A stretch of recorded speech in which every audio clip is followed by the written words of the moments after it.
Hey guys! May slime ako in order. Gutopia. Gutopia slime to. Fruity Patoti yung in order ko. With free activator. May charms pa siya. Yun. Open natin. Titignan natin kung melted talaga siya. Sabi nila eh.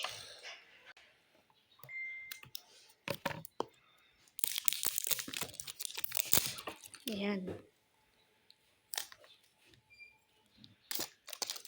Ayan, tinanggal ko na guys. Pati yung sa activator, tatanggalin natin ngayon. Parang mahirap to. Yun. Na-damage siya oh. Yun, nabuksan na guys oh.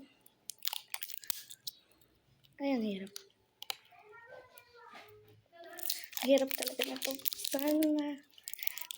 Inspired to by Gutopia Slime Company.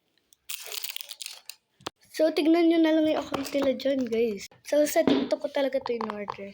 Kaya kung may TikTok kayo, umorder kayo. 150 pesos lang to. Ayari.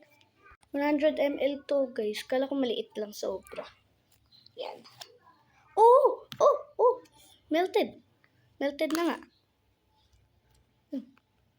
So, sticky to. Pero foam bead siya. It's thick and glossy foam bead slime. Ayoko lagyan ng activator kasi nga titipirin ko daw. Mahal. Medyo to mahal. 150 pesos. Pero ang ganda oh. Dadalhin ko talaga to sa school. Sa January 5. Ito yung inspired na tawag dito. Design ko naman yung nakalimutan. Punta kayo guys sa Mall of Asia. Kaya sa Manila. Meron daw sila eh. Hindi ko sure kung saan yung Mall of Asia. Sabi sa Gutopia Slime Company, follow ko kasi sila. Tapos sabi, Mall of Asia. So medyo siya sticky kaya hindi ko na kailangan na natin talaga ng activator. Kunti lang yan.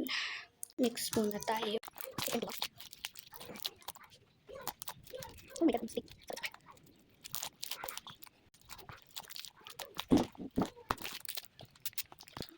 Buti may kasama siyang free activator. Free lang talaga to. Kung free activator, kapag isa lang bibilin mo. Isa lang makukuha mo. Tapos, kapag dalawa, edi dalawa. Kasi nga, free activator na eh.